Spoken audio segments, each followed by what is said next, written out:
질병이 늘어날수록 섭취는 절대적이다, 이렇게 보시면 될 것 같습니다. 자, 면역력이란 뭘까요? 면역은 항원에 대한 항체의 대항이라고 볼 수 있어요. 예를 들면 외부의 것들이 이렇게 들어와요. 그것을 우리 몸이 어떻게 해야 될까요? 그것을 우리 몸이 방어를 해야 된다고요. 방어를 하기 위해서 백혈구가 이제 일을 하게 됩니다. 자, 면역력이 강해야 질병에 걸리지 않고요. 면역력이 강해야 질병에서 회복될 수 있어요. 앞으로 여러분들에게 질병을 회복시킬 수 있는 키워드가 면역이라는 단어가 되어야 됩니다. 아시겠죠? 면역을 올릴 수 있는 방법, 체온의 1도가 면역을 얼마큼 올릴까, 이런 것들, 그리고 우리가 음식을 어떻게 먹어야 면역이 올라갈까, 운동을 어떻게 해야 면역이 올라갈까, 이런 부분들을 이해하셔야 됩니다. 자, 그런데 그냥 간단하게 생각하면 전 이렇게 정의를 한다면 질병은 면역력에 문제가 있을 때 생깁니다. 근데 면역력이 언제 문제가 있는 줄 아세요? 보통 균형이 깨질 때 있어요. 균형이 깨질 때. 그래서 인체에는 이 균형이 깨지는 순간 세균과 바이러스나 암의 공격을 받게 돼 있어요. 균형이 깨진 그 틈으로 침입자가 들어오기 시작해요. 그래서 여러분 균형을 잘 잡아 놓으셔야 돼요. 특히 영양에 있어서 영양소와 미네랄의 균형이 잘 잡혀져 있어야 됩니다. 예를 들면 탄수화물 섭취는 많은데 미네랄 섭취가 부족하다, 문제가 커집니다. 살은 찔 수 있지만 미네랄은 부족 현상을 느낄 수도 있고요. 자, 이런 식으로 우리가 영양의 불균형 문제가 생기는 순간 병이 생길 수 있어요. 그 다음에 운동의 불균형이 있습니다. 노동을 운동으로 생각하는 사람들이 있어요. 노동과 운동의 불균형도 문제가 될 수 있고요. 또 육체와 정신의 불균형도 있어요. 어떤 분들은 육체적인 어떤 건강은 굉장히 많이 신경을 쓰는데 영적인 건강은 신경을 전혀 안 쓰는 분들이 있어요. 그래서 여러분들이 나중에 보세요. 육체적인 건강만 계속 신경을 많이 그쪽으로 많이 기울어지는 분들 보면 되게 예민해져요. 그리고 뭔가 굉장히 힘들어져요. 그리고 짜증이 많이 나요. 왜냐하면 자꾸 이 육체적인 부분만 계속 신경 쓰다 보면 사람의 정신적 기능이 위축이 될 수밖에 없거든요. 그러면 피곤함을 빨리 느껴요. 그리고 나는 되게 열심히 했는데 안 됐다고 생각이 돼요. 나 열심히 하고 있는데 뭔가 결과가 좋지 않다고 생각이 돼요. 그래서 육체와 정신의 불균형도 문제가 될 수 있습니다. 우리 몸을 지탱해주는, 우리 산에 가다 보면 큰 바위들이 있어요. 그 바위가 쓰러지지도 않는데 사람들이 그 뭐를 이렇게 그 나무 같은 거 이렇게 박아놓고 보셨어요? 세우는 거? 별로 못 보셨죠? 근데 이상하게 저는 산에를 자주 다니는데 산에 가면 이렇게 돌이 넘어가지도 않는데 거기에 자기들 나름대로 나무를 꺾어서 거기 이렇게 하나씩 기대어 놔요. 쓰러지지 말라고. 근데 그 돌의 무게를 절대 받쳐주진 못합니다만 마음이죠. 참 따뜻한 마음인 것 같아요. 한국 어느 산에 가든 보실 수 있을 거예요. 산 많은 곳에 가면 그 나무를 이렇게 바위 같은 밑에다 이렇게 세워놓는 거 많이 보실 거예요. 어떤 곳엔 100개도 있고 세보니까, 어떤 건 20개도 있고, 어떤 건 15개도 있고 느껴지는데, 그때 보면서 아, 사람들 마음이 이렇게 따뜻하구나라는 걸 느낄 수 있어요. 근데 우리 몸에도 사실 그렇게 우리 몸을 지탱해주는 그 나무 같은 그런 것들이 뭔지 아세요? 바로 면역 체계입니다. 이 면역 체계가 무너지기 시작하면요, 그게 무너질수록 우리 몸의 균형이 빠르게 깨져요. 반대로 균형에 문제가 와도 면역 시스템이 무너질 수밖에 없어요. 이 두 가지가 항상 같이 공존을 합니다. 그렇게 되면 우리 몸을 지탱해주는 면역력에 힘을 잃게 되는 순간 뭐가 들어온다고요? 외부의 침입자들이 들어와서 활동할 수 있게 됩니다. 그래서 저는 여러분들에게 면역을 키우자, 이렇게 강하게 말씀드리고 싶고요. 면역을 키우기 위해서 가장 좋은 방법, 쉽고 좋은 방법이 하나가 있습니다. 정말 많지만 소금이에요. 소금. 면역의 소금은 절대적인 것입니다. 우리가 어느 순간 저염식을 하거나 무염식을 한다, 그러면 면역 체계가 바로 망가지기 시작합니다. 이거 엄청난 겁니다. 그래서 만약에 암 환자들이 암에 소금이 안 좋아 라고 해서 소금을 끊잖아요. 그러면 우리 몸의 혈액에서 혈액의 pH를 맞추기 위해서, 산도죠, pH 7.4가 혈액의 그 산도인데, 그거 맞추기 위해서 뼈에서 무엇을 빼나와요? 뼈에서 여러 가지 미네랄을 빼온다고요. 칼슘, 마그네슘 뭐 이런 것들 빼와서 혈액에 유지를 시킵니다. 그게 항상성이라고 해요. 자, 그런데 이때 뼈가 어떻게 될까요? 약해지겠죠.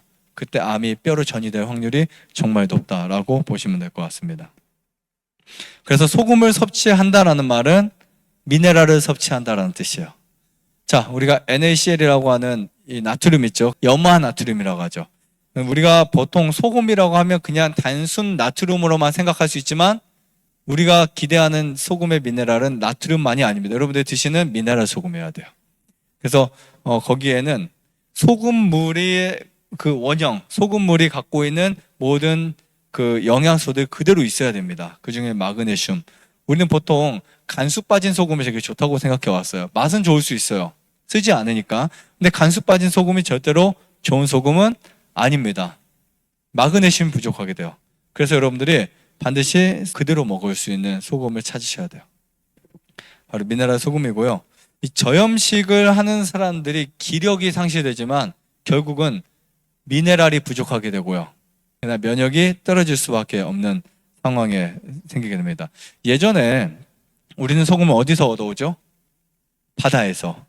근데 유럽 지역이나 그쪽 보면 소금 어디서 얻어와요? 산에서. 네, 바위에도 있지만 소금 광산이 있어요. 광산. 그것을 뭐라고 하죠? 암염이라고 하죠. 그냥 옛날에 아마 천지개벽이 되면서 바다가 막 산이 되고 산이 바다가 될 때 그때 엄청난 양의 바닷물들이 이렇게 뭉쳐진 그런 소금들이요. 그게 바로 산속 깊은 곳들에 있어요. 실제로. 산에 보면 조개 껍질도 있고요.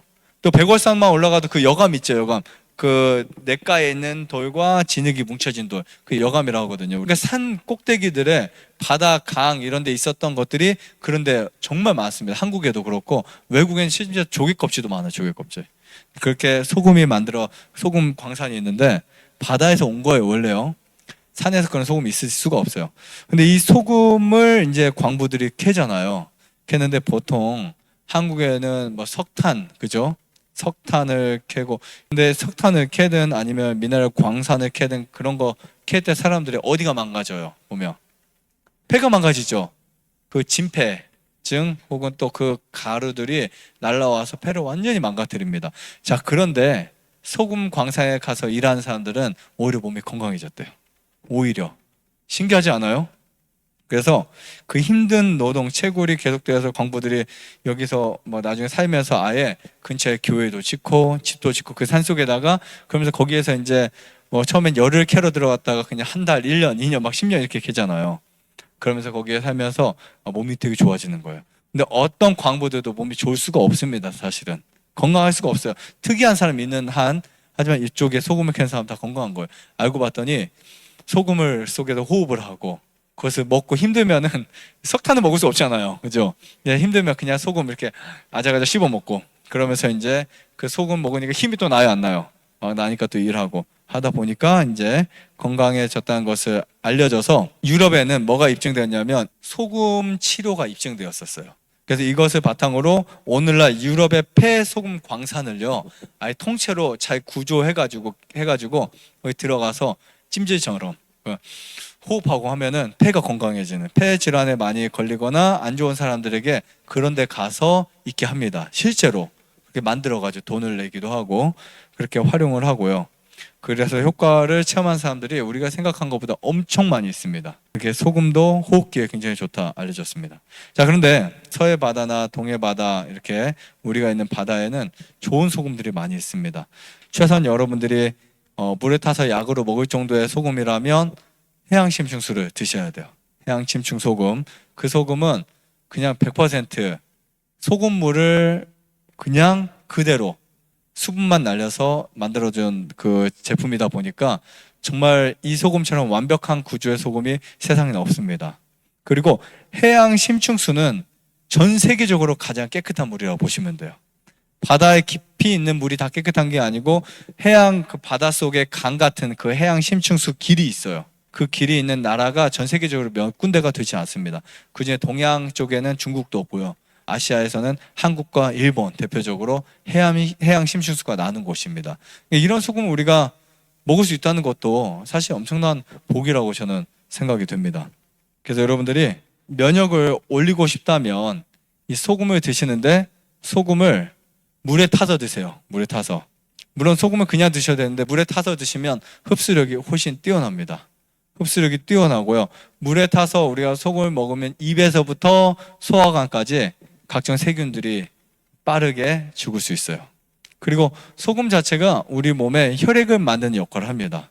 그리고 여러분들 몸에 염증이 많을 때 소금을 먹으면 좋은 이유가 특히 혈액의 pH를 맞춰줘요. 모르잖아요. 우리가 혈액의 pH가 어떻게 되어 있는지 소변 통해서 뭐 가끔 볼 수 있어요. 소변의 그 산도를 통해서 우리 몸의 소금 농도를 볼 수 있지만 염도 측정을 할 수 있지만 하지만 중요한 것은 혈액이 건강해야 돼요. 그러려면 소금이 절대적으로 필요합니다. 그리고 우리 몸의 부패로부터 소금이 직접적으로 방지를 해줄 수 있습니다. 몸이 안 좋을 때는 의식적으로 소금을 더 드셔야 돼요. 몸이 안 좋을 때는 소금을 드시되 자 이때 주의할 거 정제염은 절대 먹지 말자. 아시겠죠? 정제염은 먹을수록 손해. 정제염은 깨끗한 소금이긴 해요. 하지만 정제염이 우리에게 주는 것은 유익이 거의 없습니다. 나트륨밖에 없어요. 나트륨 여러분들이 한여름에 땀을 많이 흘리고 탈진 날 때 그때 먹을 수 있는 거 그 정도밖에 없습니다. 정제염이 아닌 나트륨을 포함한 나트륨만이 아니라 나트륨을 포함한 미네랄 소금을 드셔야 돼요. 그래야만 여러분들 몸이 정말 빨리 건강해질 수 있습니다. 자, 그리고 보통 미네랄 소금을 우리가 물에 타서 매일 먹게 되잖아요. 그러면 면역력이 회복이 되고요. 그 다음에 신체 균형이 회복이 돼요. 아까 균형이 제가 무너지면 기능이 망가진다 그랬잖아요.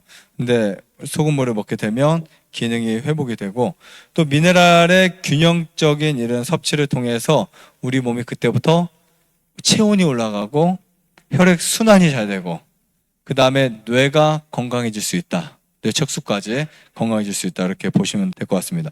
그래서 신경세포, 혈관, 구석구석까지 소금에 영향이 미치지 않은 곳이 없습니다. 그래서 저는 특히 이렇게 감염성 질환들이 많아질 때일수록 그리고 또 당뇨, 고혈압, 암, 백혈병, 아토피, 자가면역성 질환들 기타 질병이 늘어날수록 소금 섭취는 절대적이다. 이렇게 보시면 될 것 같습니다. 미네랄이 부족한, 물론 나트륨도 미네랄이에요. 나트륨 외에 미네랄이 부족한 소금은 먹을수록 뭐가 된다? 손해가 된다. 신장에 문제가 될 수 있어요.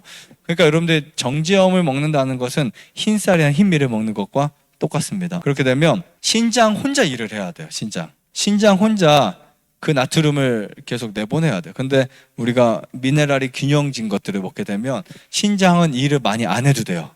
자체적으로 들어와서 칼륨이라든지 마그네슘이라든지 얘네들이 야 우리 이만큼만 일하고 나가자 하고 나가집니다. 그래서 배출에 있어서 되게 용이하다라고 보시면 될 것 같습니다. 좋아요, 구독, 안내자전 눌러주세요. 눌러주세요.